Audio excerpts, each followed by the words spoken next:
हमारे देश में ना एक ऐसा नेशनल पार्क है जो शायद आपके किसी बड़े शॉपिंग मॉल से भी छोटा है। मतलब मात्र 0.27 वर्ग किलोमीटर का। और दूसरी तरफ एक ऐसा भी पार्क है जो लिटरली पानी की सतह पर तैरता है। आज हमारे सामने पर्यावरण मंत्रालय, यूनेस्को के कुछ बिल्कुल नए दस्तावेज और कई रिसर्च पेपर्स का एक पूरा स्टैक रखा है। और आज के इस डीप डाइव में हमारा मकसद सिर्फ कुछ नाम और नंबर रटना नहीं है, बल्कि भारत के इन संरक्षित वन्यजीव क्षेत्रों और बायोडायवर्सिटी की उस जटिल व्यवस्था को समझना है। मतलब एक 0.27 वर्ग किलोमीटर के छोटे से पार्क से लेकर यूनेस्को वाले उन विशाल अंतर्राष्ट्रीय क्षेत्रों तक ये पूरा सिस्टम आखिर काम कैसे करता है, आज हम इसी की गहराई में जाने वाले हैं। और ये विषय इसलिए भी बहुत ज़रूरी हो जाता है ना, क्योंकि अक्सर हम वाइल्ड लाइफ कंजर्वेशन को बहुत ही सतही नज़रिया से देखते हैं। मतलब हम मान लेते हैं कि जंगल का मतलब है बस एक खुली जगह जहां जानवरों को छोड़ दिया और चारों तरफ एक बाड़ लगा दी। हाँ, सही कहा। एक आम धारणा तो यही है। बिल्कुल।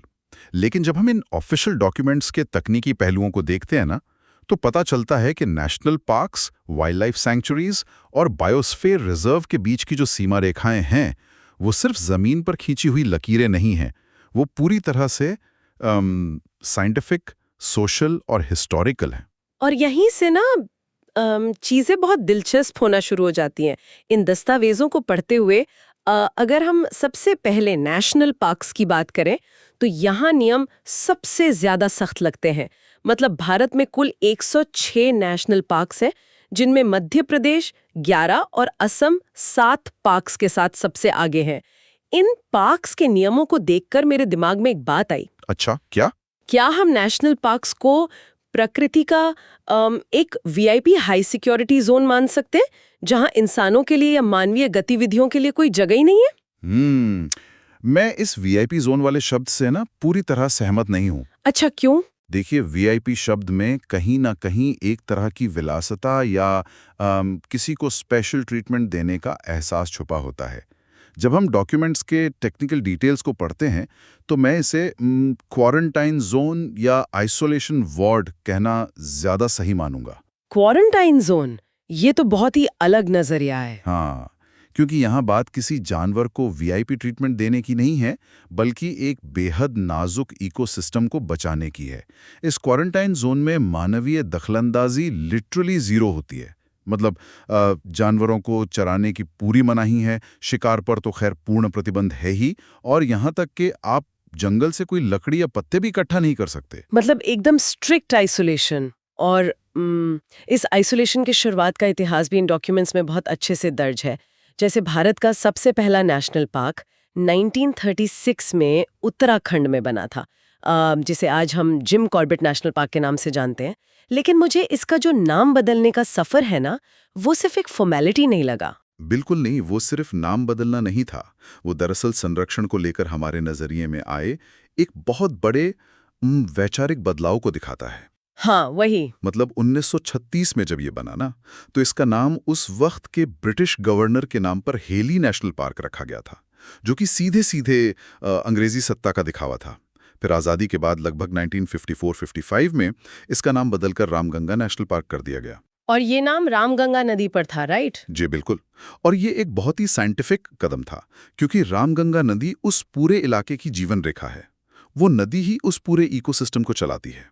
फिर उसके बाद 1955-56 में महान प्रकृतिवादी जिम कॉर्बेट के सम्मान में इसे कॉर्बेट नेशनल पार्क नाम दिया गया। तो ये सफर दिखाता है कि कैसे हम सत्ता के दिखावे से हटकर पहले इकोलॉजी पर आए और फिर संरक्षण करने वाले लोगों को महत्व देने लगे। ये नदी वाला जो पहलू है ना, वो ये समझने में बहुत मदद करता है कि बिना पानी के तो कोई जंगल जिंदा रह ही नहीं सकता। अब अगर हम इनके साइज या भौगोलिक आकार की बात करें तो इन सोर्सेज में दो एकदम चरम सीमाएं, एक्सट्रीम्स देखने को मिलते हैं। हाँ, वो साइज का जो कॉन्ट्रास्ट है वो वाकई हैरान करने वाला है। बिल्कुल। एक तरफ तो लद्दाख का हेमिस नेशनल पार्क है, जो एरिया के हिसाब से भारत का सबसे बड़ा नेशनल पार्क है, और दूसरी तरफ वो आंकड़ा है जिसका मैंने इंट्रो में जिक्र किया था, मध्य प्रदेश का फॉसिल या जीवाश्म नेशनल पार्क। हाँ, इसका एरिया सिर्फ 0.27 वर्ग किलोमीटर है। हाँ, बहुत ही छोटा। तो मतलब सवाल ये उठता है कि इतने छोटे से साइज का कोई क्वारंटीन जोन आखिर काम कैसे करता है? मतलब आधे स्क्वायर किलोमीटर से भी कम जगह में बाघ या हाथी तो रहने से रहे? ये एक बहुत ही आम गलत फहमी है। हम अक्सर सोचते हैं कि संरक्षण हमेशा बड़े बड़े जानवरों का या मीलों फैले हरे भरे जंगलों का ही होता है, लेकिन फॉसिल नेशनल पार्क का जो सिस्टम है वो एकदम अलग है। तो वहाँ किस चीज को बचाया जा रहा है? वहाँ जो संरक्षित किया जा रहा है ना, वो कोई भागता दौड़ता जानवर नहीं है, बल्कि लाखों साल पुराना भूवैज्ञानिक इतिहास है। इस 0.27 वर्ग किलोमीटर के एरिया में पौधों और पेड़ों के ऐसे जीवाश्म मौजूद हैं जो वक्त के साथ पूरी तरह से पत्थर में बदल चुके हैं, जिसे साइंस में पेट्रिफिकेशन कहते हैं। ओहो, मतलब वो पेड़ अब पत्थर बन चुके हैं? बिल्कुल। और सोचिए, अगर इस छोटी सी जगह को नेशनल पार्क का वो सबसे सख्त कानूनी दर्जा ना मिले तो क्या होगा? कोई भी व्यक्ति आएगा और इन अनमोल पत्थरों को अपने घर की सजावट या कंस्ट्रक्शन के लिए उठाकर ले जाएगा। हाँ, ये तो है। तो इसीलिए संरक्षण का पैमाना सिर्फ एरिया या साइज से तय नहीं होता, बल्कि उस जगह के साइंटिफिक और ऐतिहासिक महत्व से तय होता है। तो उस जगह के इवोल्यूशन की कहानी सुनाता है। और इसी बात पर ना हम उस दूसरे अजूबे पर आते हैं। मणिपुरी की लोकटक झील में जो केबुल लामजाओ नेशनल पार्क है, हमारे दस्तावेज बताते हैं कि ये दुनिया का इकलौता तैरता हुआ नेशनल पार्क है। जी बिल्कुल। तो मतलब ज्योग्राफिकली एक पूरा का पूरा पार्क पानी पर कैसे तैर सकता है? और वो कौन सा सिस्टम है जो उसे डूबने नहीं देता? ये केबुल लामजाओ का जो तैरता हुआ स्ट्रक्चर है ना, ये सच में विज्ञान का एक बहुत बड़ा चमत्कार है। ये फुमडी नाम की एक बहुत ही स्पेशल संरचना की वजह से मुमकिन हो पाता है। फुमडी, ये क्या होता है? कोई लकड़ी का बेस होता है क्या? नहीं, कोई नाव या लकड़ी का ढांचा नहीं है ये। फुमडी दरअसल मिट्टी, अलग अलग तरह की वनस्पतियों और ऑर्गेनिक मैटर का एक बहुत ही घना और मोटा हिस्सा होता है। मतलब सालों तक जब पौधे सड़ते हैं और नई जड़ें आपस में उलझती हैं, तो वो एक बहुत मोटे और ठोस स्पंज जैसा बन जाता है। अच्छा, एक स्पंज की तरह। हाँ, और सबसे दिलचस्प बात यह है कि इस फुमडी का सिर्फ 20% हिस्सा ही पानी के ऊपर होता है। बाकी का 80% हिस्सा पानी के नीचे रहता है, जो इसे तैरने की ताकत और स्टेबिलिटी देता है। इसका मतलब है कि ये कोई ठोस जमीन नहीं है जो झील के एकदम बेस से जुड़ी हो, और फिर इस पूरी तैरती हुई स्पंज जैसी चीज को नेशनल पार्क बनाना पड़ा। हाँ, और वो इसलिए करना पड़ा क्योंकि इकोसिस्टम बहुत ज्यादा नाजुक है। ये दुनिया के कुछ सबसे दुर्लभ जानवरों का, खासकर संगाई हिरण का इकलौता घर है। संगाई हिरण, राइट। अगर मान लीजिए झील के पानी का लेवल बिगड़ता है या पोल्यूशन बढ़ जाता है, तो वो फुमडी की मोटाई कम होने लगेगी और वो पूरी की पूरी डूब सकती है। तो इस तैरते हुए आइलैंड को बचाने के लिए ही इसे नेशनल पार्क का वो सख्त दर्जा दिया गया। लेकिन यहाँ ना मेरे दिमाग में एक बहुत ही प्रैक्टिकल सवाल आ रहा है। बताइए। अगर संरक्षण का मतलब ये है कि हर जरूरी जगह को आइसोलेशन वार्ड या नेशनल पार्क बना दिया जाए और इंसानों को पूरी तरह बाहर कर दिया जाए, तो उन लाखों लोगों का क्या होगा जो पीढ़ियों से उन जंगलों के आसपास रहते आए हैं, जो अपनी रोजी रोटी के लिए पूरी तरह जंगल पर डिपेंड है? और यहीं से ना हमारी स्रोत सामग्री का अगला हिस्सा शुरू होता है, वाइल्ड लाइफ सैंक्चुरीज यानी वन्य जीव अभयारण्य। हाँ, और आपका सवाल बहुत सही है, क्योंकि संरक्षण की कोई भी पॉलिसी ना तब तक कामयाब नहीं हो सकती जब तक वो जमीन पर प्रैक्टिकल ना हो। हम पूरे देश के जंगलों से इंसानों को तो बाहर नहीं निकाल सकते। बिल्कुल नहीं। तो अगर हम डॉक्यूमेंट्स देखें तो भारत में 574 वाइल्ड लाइफ सैंक्चुरीज हैं, जिनमें सबसे ज्यादा 96 सैंक्चुरीज तो सिर्फ अंडमान और निकोबार में हैं। अब यहाँ भी 1972 का वाइल्ड लाइफ प्रोटेक्शन एक्ट ही लागू होता है, लेकिन नियम नेशनल पार्क्स की तरह पूरी तरह से रिस्ट्रिक्टेड नहीं होते, बल्कि रेगुलेटेड होते हैं। तो इस रेगुलेटेड या विनियमित होने का असली मतलब क्या है? जमीन पर ये कैसे काम करता है? इसका मतलब ये है कि यहाँ शिकार करने पर तो 100% बैन है, लेकिन जानवरों को चराना, जंगल से थोड़ी बहुत सूखी लकड़ियाँ या फल इकट्ठा करना या कुछ लिमिटेड ह्यूमन एक्टिविटीज अपने आप बैन नहीं होती। चीफ वाइल्ड लाइफ वार्डन की परमिशन से और बहुत ही सख्त शर्तों के साथ इन कामों की छूट दी जा सकती है। अच्छा, मतलब एक बैलेंस बनाया गया है। हाँ, ये एक तरह का मॉडल है जो लोकल लोगों के हकों और जानवरों के संरक्षण के बीच एक कंट्रोल्ड कोएग्जिस्टेंस या सह अस्तित्व का रास्ता निकालता है। ये काफी फ्लेक्सिबल लगता है और इन सैंक्चुरीज के डेटा में एक बड़ा क्लियर पैटर्न भी दिखाई देता है। ये अक्सर किसी पूरे इकोसिस्टम के बजाय ना किसी एक खास प्रजाति और उसके घर को ध्यान में रखकर बनाए गए हैं। बिल्कुल सही पकड़ा आपने। जैसे जम्मू कश्मीर का दाची गांव ले लीजिए जो हंगुल हिरण के लिए फेमस है, या फिर गुजरात का गिर जंगल जो पूरे एशिया में एशियाई शेरों का इकलौता घर है। लेकिन मुझे सबसे ज्यादा दिलचस्प सिस्टम लगा असम के काजीरंगा का, जो वैसे तो एक सींग वाले गैंडे के लिए मशहूर है, लेकिन डॉक्यूमेंट्स बताते हैं कि काजीरंगा सिर्फ एक जंगल नहीं है, बल्कि ब्रह्मपुत्र नदी का एक पूरा बाढ़ मैदान या फ्लड प्लेन है। हाँ, काजीरंगा का जो पूरा इकोसिस्टम है ना, वो वास्तव में बाढ़ पर ही टिका हुआ है। अच्छा। बाढ़ पर। हाँ, अक्सर हम बाढ़ को एक तबाही मचाने वाली घटना मानते हैं, लेकिन काजीरंगा के लिए ये एक जीवन देने वाला प्रोसेस है। जब ब्रह्मपुत्र नदी में बाढ़ आती है तो वो अपने साथ बहुत भारी मात्रा में गाद और न्यूट्रिएंट्स लेकर आती है, और जब वो पानी उतरता है ना, तो वही गाद उस एलिफेंट ग्रास को उगने में मदद करती है जो उन गैंडों का सबसे मेन खाना है। सोचिए अगर वहां बाढ़ आना बंद हो जाए तो क्या होगा? शायद घास नहीं उठेगी। बिल्कुल, वो घास का मैदान धीरे धीरे एक घने जंगल में बदल जाएगा, और गैंडों को रहने के लिए खुला मैदान और घास चाहिए, तो वो जगह उनके लायक बचेगी ही नहीं। तो यहाँ कंजर्वेशन का मतलब सिर्फ उस गैंडे के चारों तरफ बाड़ लगाना नहीं है, बल्कि उस सालाना बाढ़ के चक्र को जिंदा रखना है। वाह, ये सिस्टम तो सच में अद्भुत है। हर चीज कैसे एक दूसरे से जुड़ी हुई है। इसी तरह उत्तर प्रदेश के दुधवा का भी केस है, जो गैंडा पुनर्वास या रिहैबिलिटेशन प्रोग्राम के लिए जाना जाता है। मतलब गैंडों को एक जगह से दूसरी जगह ले जाना और वहाँ के माहौल में ढालना, ये अपने आप में एक बहुत कॉम्प्लेक्स प्रोसेस है। बिल्कुल। और दूसरी तरफ जो पक्षी अभयारण्य या बर्ड सैंक्चुरीज हैं, उनका भी अपना एक अलग ही साइंस है। जैसे हमारे डॉक्यूमेंट्स में उड़ीसा की चिलिका लेक में जो नलबाना बर्ड सैंक्चुरी है, उसका जिक्र है। चिलिका एशिया की सबसे बड़ी ब्रैकिश वाटर या अल्प लवणीय लागून है। हाँ, और ये ब्रैकिश वाटर वाला फैक्टर ही इस पूरी बर्ड सेंचुरी की जान है। वो कैसे? देखिए, जब बंगाल की खाड़ी का एकदम खारा पानी और नदियों का साफ और मीठा पानी आपस में मिलता है ना, तो वहाँ पानी में खारेपन का एक बहुत ही अनोखा लेवल बन जाता है। इस मिक्सचर की वजह से वहाँ मछलियों और जलीय पौधों की ऐसी ऐसी प्रजातियां पैदा होती हैं जो ना तो पूरी तरह खारे पानी में जिंदा रह सकती हैं और ना ही एकदम मीठे पानी में। अच्छा, तो वो एक स्पेशल डाइट बन जाती है पक्षियों के लिए? एग्जैक्टली। ये एक बहुत ही विशाल फूड वेब तैयार करता है, और यही वजह है कि दुनिया भर से हजारों किलोमीटर उड़कर प्रवासी पक्षी वहां खींचे चले आते हैं। ये सब पढ़ते हुए ना डॉक्यूमेंट्स में एक बड़ा ही मजेदार फैक्ट सामने आया जो अक्सर लोगों को कंफ्यूज कर देता है।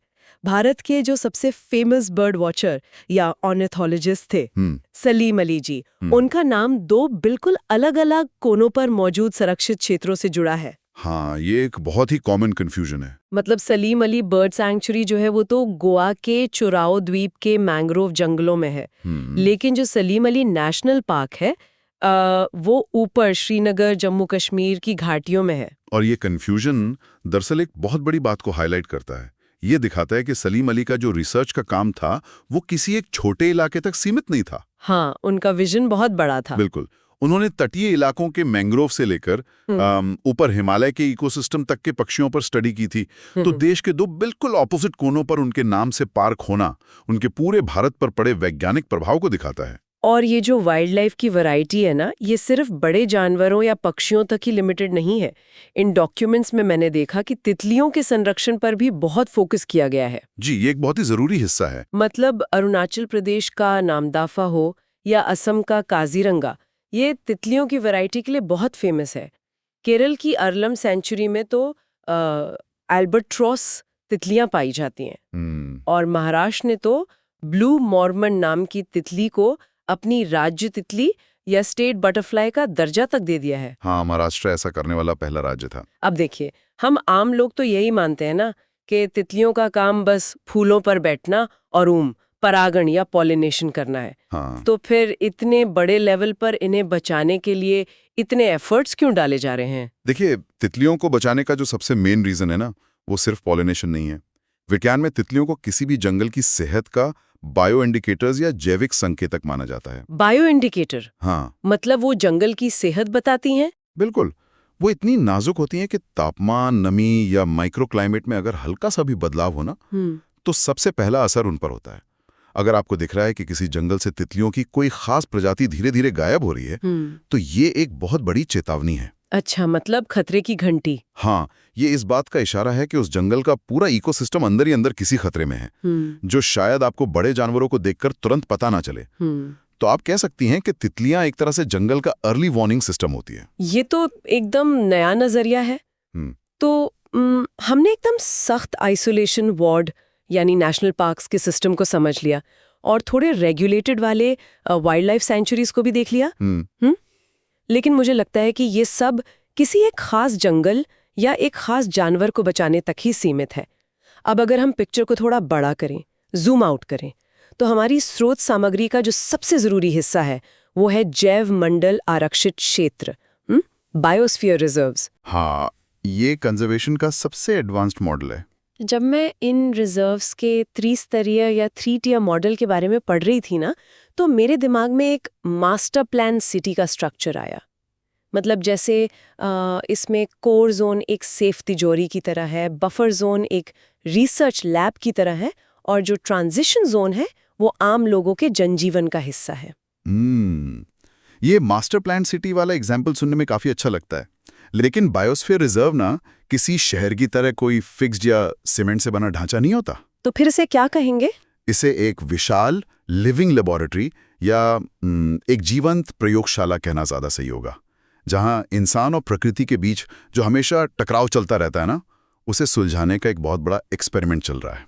तो इस लिविंग लेबोरेटरी के जो 3 लेवल्स हैं वो जमीन पर काम कैसे करते हैं? मैं समझाता हूँ। इसका जो सबसे अंदर वाला हिस्सा होता है ना, हाँ। उसे कोर जोन कहते हैं जी। ये पूरी तरह से सुरक्षित और एकदम आइसोलेटेड होता है, बिल्कुल किसी नेशनल पार्क की तरह जहां इंसान नहीं जा सकते। ठीक है। फिर इसके चारों तरफ एक बफर जोन होता है। इस जोन में साइंटिफिक रिसर्च, एनवायरमेंटल एजुकेशन और मॉनिटरिंग के काम होते हैं। यहाँ साइंटिस्ट ये स्टडी करते हैं कि क्लाइमेट चेंज का या बाहर जो इंसान एक्टिविटी कर रहे हैं उसका अंदर वाले कोर जोन पर क्या असर पड़ रहा है। अच्छा, तो वो एक बफर का काम करता है। हाँ। और वो तीसरा जोन? वो सबसे बाहर होता है, जिसे ट्रांजिशन जोन कहते हैं। अच्छा। और सच कहूं तो यही वो जगह है जो इस पूरे मॉडल को सैंक्चुरी से अलग बनाती है। वो कैसे? क्योंकि इस जोन में प्रॉपर बस्तियां होती हैं, लोग खेती करते हैं और इकोनॉमिक एक्टिविटीज भी चलती हैं। लेकिन शर्त ये होती है कि वो सब कुछ पर्यावरण के अनुकूल सस्टेनेबल तरीकों से किया जाए। और हमारे दस्तावेज बताते हैं कि भारत में इस तरह की टोटल 18 लिविंग लेबोरेटरीज काम कर रही हैं, जिनमें सबसे पहला रिजर्व 1986 में बना था, नीलगिरी बायोस्फीयर रिजर्व, जो तमिलनाडु, केरला और कर्नाटक के बॉर्डर पर फैला हुआ है। बिल्कुल।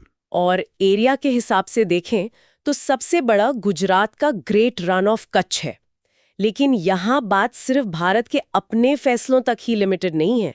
इन 18 में से 13 रिजर्व्स को यूनेस्को के man in the biosphere programme के तहत एक ग्लोबल नेटवर्क में भी शामिल किया गया है, जिनमें मन्नार की खाड़ी यूनेस्को की लिस्ट में भारत का सबसे बड़ा रिजर्व है। और यहाँ ना यूनेस्को की इस लिस्ट में शामिल होने का मतलब सिर्फ कोई सर्टिफिकेट या मेडल पाना नहीं होता।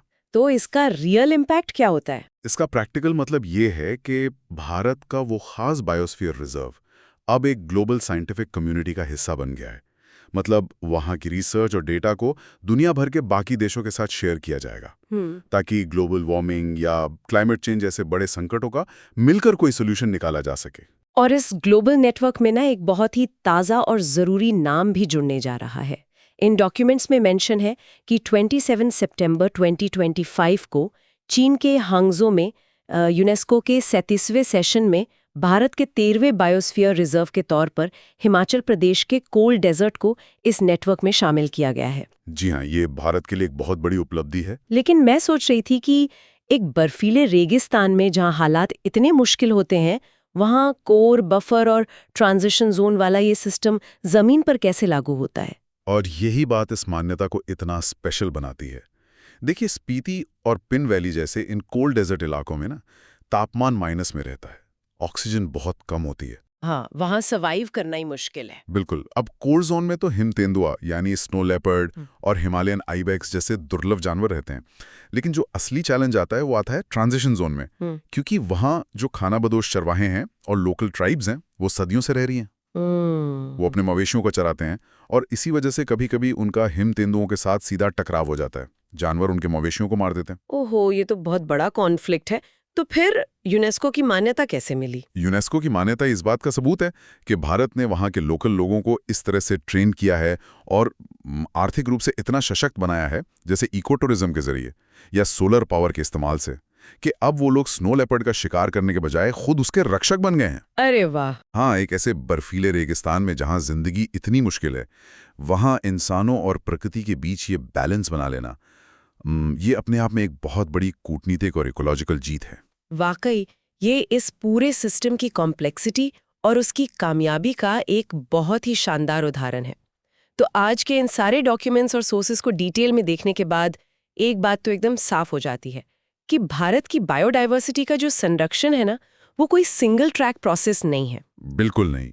ये 0.27 वर्ग किलोमीटर के उस छोटे से फॉसिल पार्क के पत्थर बन चुके इतिहास से लेकर केबल लामजाओ की तैरती हुई फुमड़ी तक फैला है। ये काजीरंगा के बाढ़ वाले मैदानों से लेकर चिलिका के ब्रैकिश वाटर तक और तितलियों के उस अर्ली वार्निंग सिस्टम से लेकर कोल्ड डेजर्ट की उस जमा देने वाली ठंड तक का एक बहुत ही साइंटिफिक सफर है। और सबसे ज़रूरी बात जो हमें समझनी चाहिए वो ये है कि ये जो अलग-अलग लेवल्स बनाए गए ना, पार्क, सैंक्चुरीज, रिजर्व्स, ये सब सिर्फ जानवरों को बचाने के लिए नहीं है। तो और किसके लिए है? ये नदियाँ जो पहाड़ों से बहकर आ रही हैं, ये जो जंगल कार्बन सोख रहे हैं, ये सब अल्टीमेटली मानव सभ्यता के सर्वाइवल के लिए ही काम कर रहे हैं।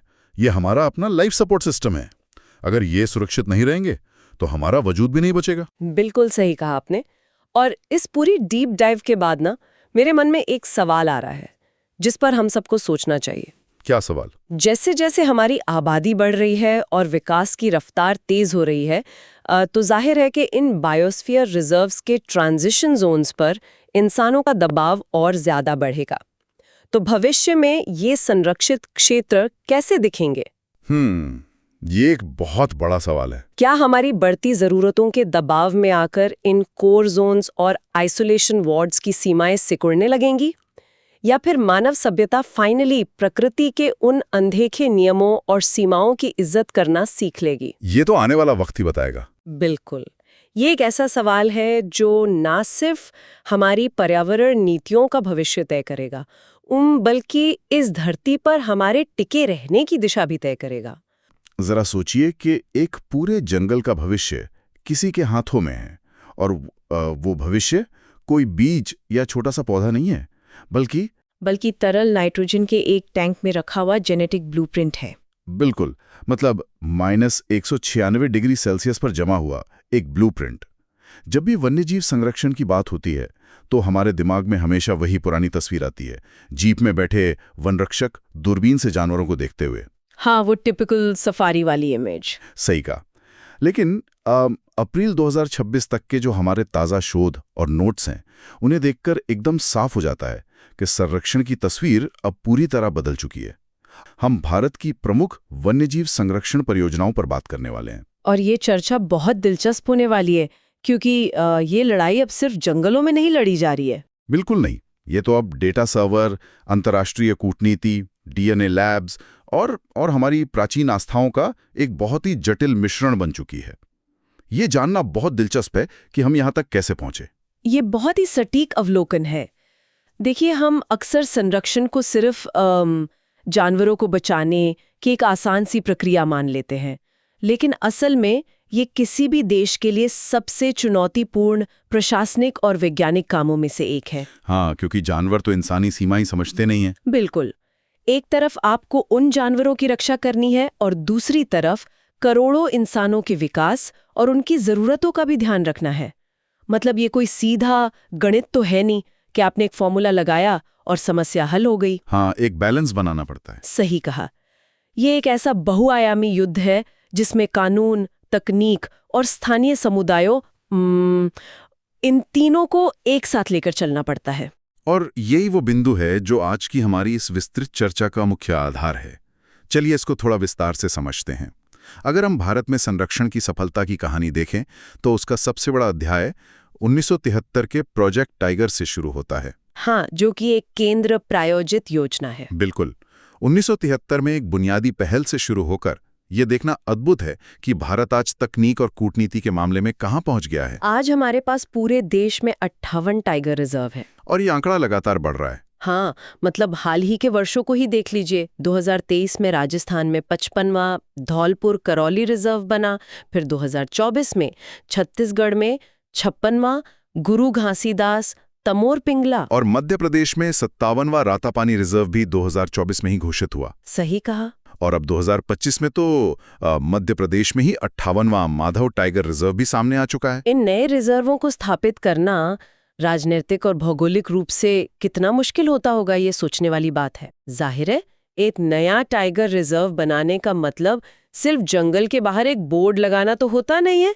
इसके लिए कोर और बफर जोन तय करने होते हैं, गांवों का पुनर्वास करना होता है। ये बेहद संवेदनशील काम है। बहुत सी जटिलताएं हैं इसमें, लेकिन इसका परिणाम भी उतना ही विशाल है। आज क्षेत्रफल के हिसाब से आंध्र प्रदेश का नागार्जुन सागर श्रीशैलम देश का सबसे बड़ा टाइगर रिजर्व है। और जब हम 2022 के अखिल भारतीय बाघ आकलन के आंकड़े देखते हैं तो वो सारी मेहनत सार्थक लगती है। बिल्कुल। न्यूनतम अनुमान 3167 बाघ, औसत 3682 और उच्चतम अनुमान 3925 बाघों का है। इसका सीधा सा मतलब ये है कि विश्व की कुल जंगली बाघ आबादी का 70% से अधिक हिस्सा अकेले भारत में है। 70%? बाप रे। और इसमें मध्य प्रदेश सबसे आगे है ना? हाँ, मध्य प्रदेश शीर्ष पर है। एक ही देश में दुनिया के 70% बाघों का होना कोई छोटी उपलब्धि नहीं है। ये संख्या जितनी बड़ी है उसे संभालने की जिम्मेदारी भी उतनी भारी है। और यहीं पर स्रोत सामग्री का एक हिस्सा मुझे सबसे ज्यादा रोमांचित करता है। मतलब इतने सारे बाघों और इतने विशाल जंगलों की निगरानी के लिए अब तकनीक का जो इस्तेमाल हो रहा है वो किसी विज्ञान कथा जैसा है ना? एकदम साई-फाई। हमारे नोट्स में M-Stripes नाम के एक सॉफ्टवेयर का जिक्र है। एक एंड्रॉयड आधारित ऐप है। जब मैंने पढ़ा कि इसमें गश्ती, पारिस्थितिक और संघर्ष प्रबंधन मॉड्यूल्स हैं और ये जीपीएस, रिमोट सेंसिंग और जीआईएस के साथ स्टैटिस्टिकल टूल्स का भी उपयोग करता है। हाँ, तो मुझे ऐसा लगा जैसे हम किसी आधुनिक स्मार्ट सिटी कंट्रोल रूम या किसी मल्टीनेशनल कंपनी के ERP सिस्टम की बात कर रहे हैं। हम सिर्फ पेड़ों पर पेंट से निशान नहीं लगा रहे हैं, हम तो जंगलों के लिए एक पूरा डेटा नेटवर्क चला रहे हैं। पर ये असल में काम कैसे करता है?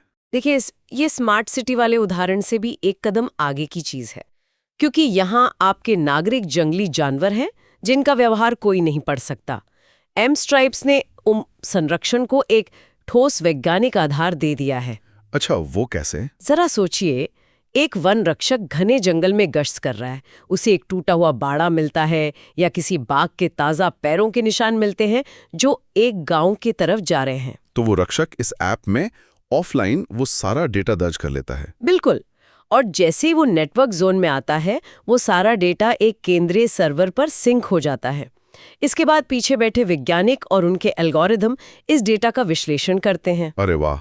वे रिमोट सेंसिंग सैटेलाइट इमेजरी के साथ इसे जोड़कर ये अनुमान लगा सकते हैं कि बाघ कल किस गांव की ओर जा सकता है। ये सिर्फ निगरानी नहीं है, ये प्रिडिक्टिव पुलिसिंग है। मतलब संघर्ष होने से पहले ही उसे रोका जा सकता है। ये सच में अविश्वसनीय है कि तकनीक किस तरह से काम कर रही है। और इसी तकनीकी सफलता ने भारत को दुनिया के मंच पर एक कूटनीतिक शक्ति के रूप में स्थापित कर दिया है। इंटरनेशनल बिग कैट अलायंस या IBCA इसका एक बहुत बड़ा प्रमाण है। हाँ, भारत ने दुनिया की 7 बड़ी बिल्लियों को बचाने के लिए इस वैश्विक गठबंधन का नेतृत्व किया है। इसके आंकड़े बताते हैं कि ये कूटनीति कितनी तेजी से आगे बढ़ रही है। 23 जनवरी 2025 से इसका फ्रेमवर्क समझौता लागू हो चुका है और 8 अप्रैल 2026 तक इसमें 18 देश शामिल हो चुके हैं, जो ये स्पष्ट करता है कि संरक्षण अब देशों की सीमाओं में बंधा हुआ मुद्दा नहीं रहा। संरक्षण कभी सीमाओं में बंध ही नहीं सकता था, क्योंकि जानवर तो कोई राजनीतिक नक्शा नहीं देखते ना। और जब हम सीमाओं और जगह की बात करते हैं तो हमें ये भी समझना होगा कि जो रणनीति एक टाइगर रिजर्व में काम करती है वो जरूरी नहीं कि हर जानवर पर लागू हो। सही कहा। हर प्रजाति की अपनी एक अलग भौगोलिक और पारिस्थितिक जरूरत होती है। बाघ एक खास क्षेत्र में अपना इलाका बनाते हैं, लेकिन कुछ जानवर ऐसे हैं जिनके लिए आपको पूरी की पूरी भौगोलिक सोच ही बदलनी पड़ती है। ये एक बहुत ही अहम पहलू है। अगर हम बाघों से थोड़ा आगे बढ़ें और 1992 में शुरू हुए प्रोजेक्ट एलिफेंट को देखें तो ये बात एकदम साफ हो जाती है। आज भारत में 33 हाथी आरक्षित क्षेत्र हैं। लेकिन स्रोत सामग्री इस बात पर बहुत जोर देती है कि हाथियों को सिर्फ एक रिजर्व या बाड़े में नहीं रखा जा सकता। हाँ, उनके लिए गलियारों या कॉरिडोर्स का होना बहुत जरूरी है। ऐसा क्यों? क्योंकि हाथी एक कीस्टोन प्रजाति है। मतलब ये वो जानवर हैं जो अपने पूरे पारिस्थितिकी तंत्र को आकार देते हैं। वे एक दिन में कई किलोमीटर चलते हैं, बड़े बड़े पेड़ गिरा देते हैं, जिससे जंगल में रोशनी पहुंचती है। और बीजों का भी फैलाव करते हैं, राइट? बिल्कुल। अगर आप एक जंगल को चारों तरफ से तार की फेंसिंग से बंद कर देंगे तो हाथी उसे तोड़ देंगे। गलियारे वे संकरे प्राकृतिक रास्ते हैं जो दो अलग अलग विशाल जंगलों को जोड़ते हैं। और सदियों से हाथियों के झुंड इन्हीं रास्तों से आते जाते रहे। हाँ, और अगर हम इन गलियारों को राजमार्गों या रिजॉर्ट से ब्लॉक कर देंगे तो हाथी गांव में घुसेंगे। फिर वो मानव हाथी संघर्ष का रूप ले लेगा, जिसे रोकना लगभग नामुमकिन है। यहाँ बात सबसे ज्यादा दिलचस्प हो जाती है। जब हम जानवरों की जगह और उनके भौगोलिक स्थानांतरण की बात कर रहे हैं तो मुझे मध्य प्रदेश के कूनो राष्ट्रीय उद्यान के केस ने बहुत सोचने पर मजबूर किया। अच्छा, कूनो के केस में क्या? देखिए, मार्च 2026 के ताज़ा अपडेट के अनुसार प्रोजेक्ट चीता अब इतना सफल हो रहा है कि इसका विस्तार मध्य प्रदेश के ही गांधी सागर अभयारण्य तक कर दिया गया है। आज भारत में कुल 53 चीते हैं। और सबसे अच्छी बात कि इनमें से 33 शावक तो ऐसे हैं जो भारत की जमीन पर ही पैदा हुए हैं। यह सच में जश्न मनाने वाली बात है, लेकिन कूनो का इतिहास देखकर मुझे थोड़ी उलझन होती है। जहां तक मैं पढ़ रहा था, कूनो को तो मूल रूप से गुजरात से एशियाई शेरों को लाकर बसाने के लिए तैयार किया गया था ना? हाँ, ये सच है। और अब हम जानते हैं कि 2019-2020 का जो प्रोजेक्ट लायन है वो मुख्य रूप से गुजरात के गिर और बर्डा क्षेत्र पर ही केंद्रित है। तो मेरा सवाल ये है कि अगर कूनो को शेरों के लिए इतने सालों तक तैयार किया गया था और अचानक वहां नामीबिया और दक्षिण अफ्रीका से चीते आ गए। हाँ, सितंबर 2022 में नामीबिया से और फरवरी 2023 में दक्षिण अफ्रीका से, तो इसे हम क्या समझे? क्या ये संरक्षण की दुनिया में हमारे लचीलेपन की कहानी है, या फिर ये इस बात का सबूत है कि पारिस्थितिकी तंत्र इतने जटिल होते हैं कि हमें रातों रात योजनाएं बदलनी पड़ती हैं? देखिए, अगर हम इसे बड़े परिदृश्य से जोड़कर देखें तो ये विज्ञान और अवसरवाद का, मतलब अपॉर्चुनिज्म का एक शानदार मिश्रण है।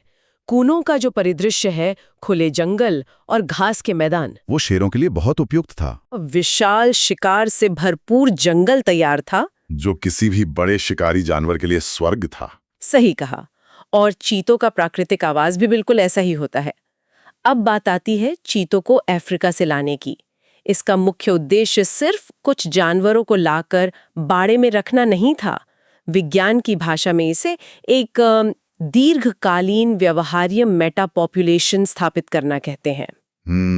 मेटा पॉपुलेशन, इसे थोड़ा आसान भाषा में समझते हैं। तो मेटा पॉपुलेशन का मतलब है कि जानवरों की एक ही प्रजाति के अलग अलग समूह जो भौगोलिक रूप से तो एक दूसरे से बहुत दूर है, जैसे कुछ चीते दक्षिण अफ्रीका में है, कुछ नामीबिया में है और अब कुछ भारत में है। अच्छा, पर वो एक ही प्रजाति हैं। हाँ, और इंसानी प्रबंधन के जरिए उनके बीच आनुवांशिक या जेनेटिक लेन देन होता रहता है।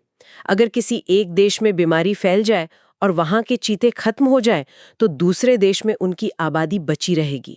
ओह, तो ये एक तरह का ग्लोबल बैकअप प्लान है। एकदम सही। और जो 33 शावक भारत में पैदा हुए हैं, वे इस बात का सबसे बड़ा सबूत है कि वे इस नए पर्यावरण, यहाँ के शिकार और यहाँ की जलवायु के पूरी तरह अनुकूल हो चुके हैं। ये एक बहुत बड़ा दांव था जो अब सफल होता दिख रहा है।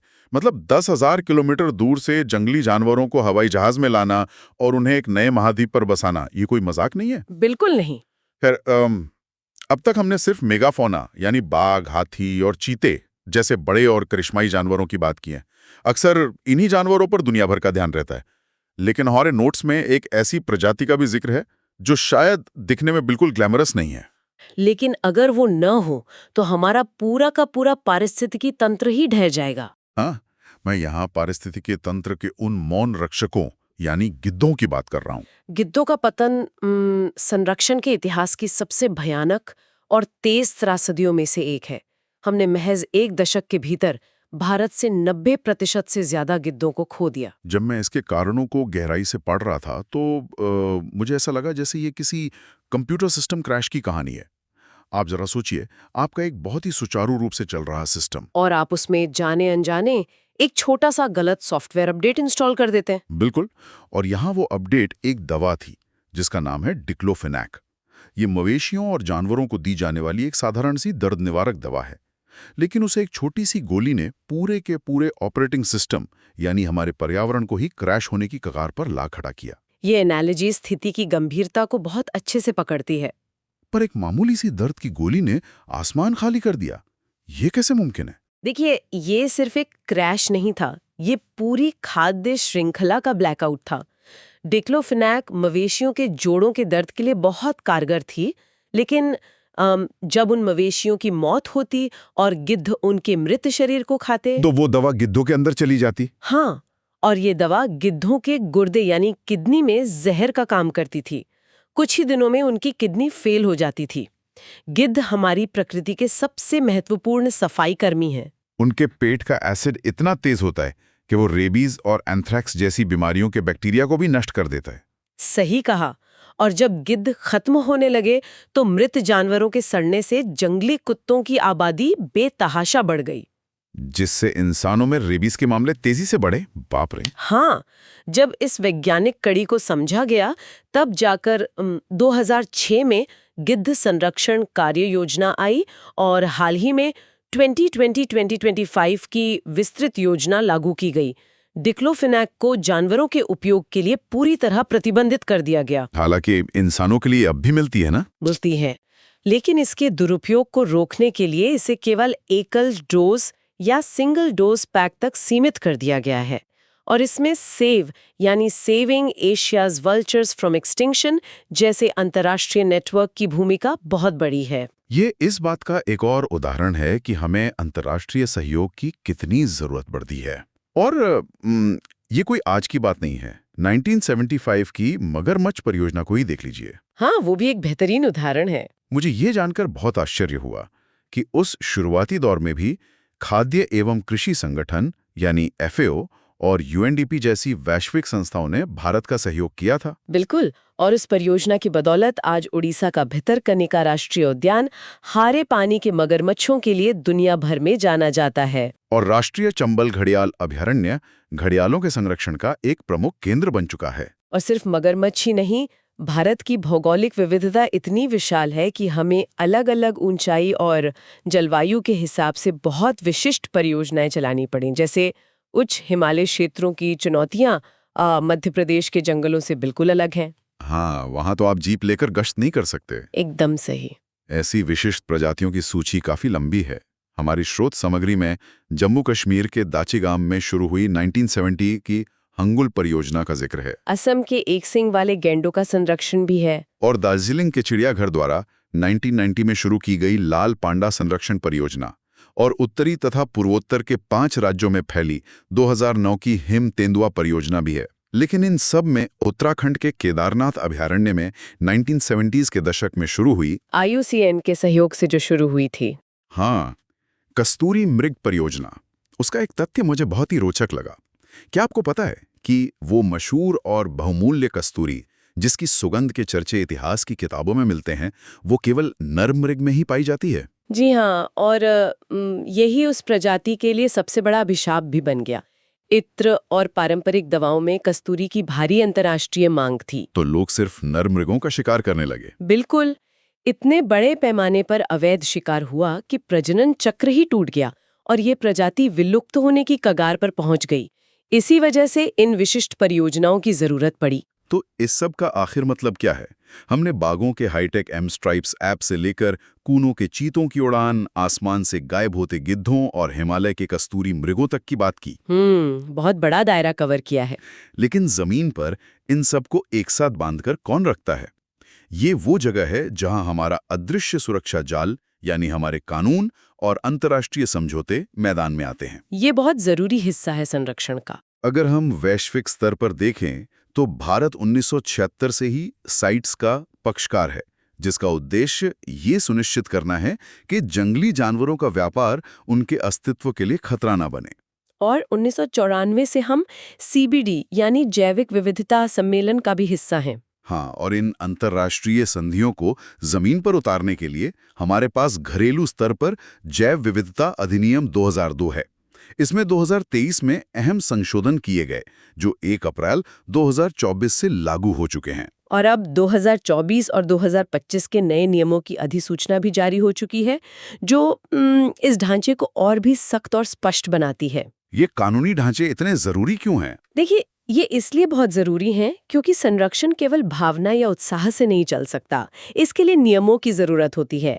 सीबीडी न केवल संरक्षण की बात करता है, बल्कि आनुवांशिक संसाधनों के सतत उपयोग और उनसे होने वाले लाभों के उचित बंटवारे पर भी जोर देता है। मतलब ये सब हवा में नहीं हो रहा, इसके पीछे एक ठोस कानूनी ढांचा है। यही वो कानून है जो हमारे संरक्षण के तरीकों को एक वैज्ञानिक और संस्थागत मान्यता देता है। लेकिन इन आधुनिक कानूनों, अंतर्राष्ट्रीय कूटनीति और हाईटेक विज्ञान के बीच एक ऐसा अद्भुत विरोधाभास है जो मुझे बहुत हैरान करता है। कैसा विरोधाभास? देखिए, एक तरफ हम भविष्य की एकदम साइफाई तकनीक का इस्तेमाल कर रहे हैं, क्रायोप्रिजर्वेशन। ये एक ex situ या स्थान बाह्य संरक्षण विधि है जहां हम जानवरों और पौधों की जीन या बीजों को जीन बैंकों में तरल नाइट्रोजन के अंदर -196 डिग्री सेल्सियस पर हमेशा के लिए फ्रीज कर रहे हैं। हाँ, जो हमने एपिसोड की शुरुआत में बात की थी। बिल्कुल। और दूसरी तरफ जब हम भारत के अलग अलग कोनों में देखते हैं तो हम प्राचीन धार्मिक आस्थाओं के सहारे भी जंगलों को बचा रहे हैं। पवित्र उपवन की बात कर रहे हैं ना? हाँ, सेक्रेड ग्रोव्स। मेघालय की खासी और जैंतिया पहाड़ियों में, राजस्थान की अरावली पर्वतमाला में और कर्नाटक महाराष्ट्र के पश्चिमी घाट में, जहां स्थानीय समुदायों ने सदियों से केवल धर्म और आस्था के नाम पर पूरे के पूरे वन खंडों को कुल्हाड़ी से बचा कर रखा है। सोचिए जरा, संरक्षण विज्ञान की अत्याधुनिक लैब और प्राचीन आस्था का कैसा अद्भुत और जादुई मिलन है ये। इससे एक बहुत ही महत्वपूर्ण सवाल खड़ा होता है कि आखिर उन्मूलन संरक्षण का सबसे सही तरीका कौन सा है? क्या हमें प्राकृतिक जंगलों को उसी हाल में बचाना चाहिए, यानी इन सिट्यू, या फिर प्रजातियों के डीएनए को लैब्स और जीन बैंकों में सुरक्षित रखना चाहिए, यानी एक्स सिटू? जवाब है, हमें दोनों की सख्त जरूरत है।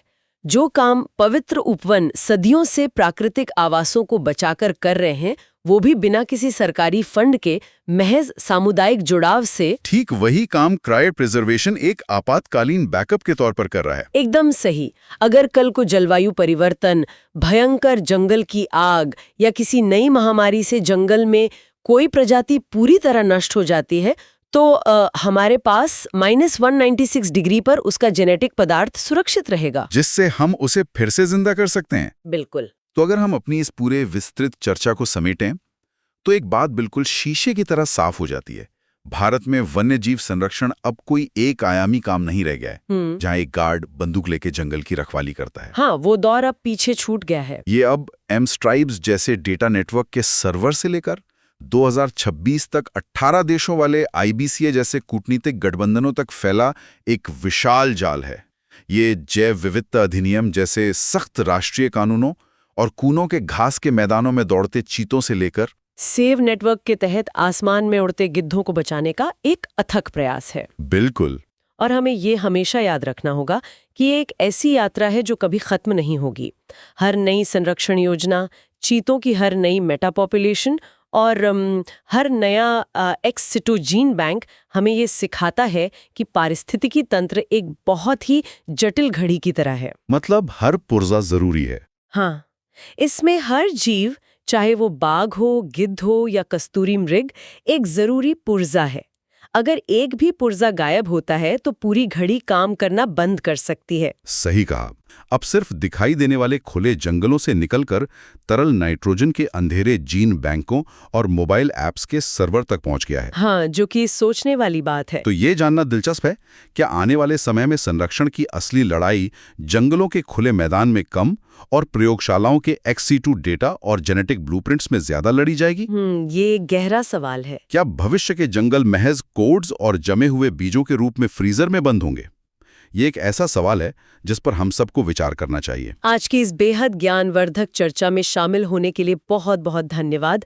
अगली बार एक नए विषय की गहराइयों में फिर से उतरेंगे। तब तक के लिए पढ़ते रहिए और सोचते रहिए।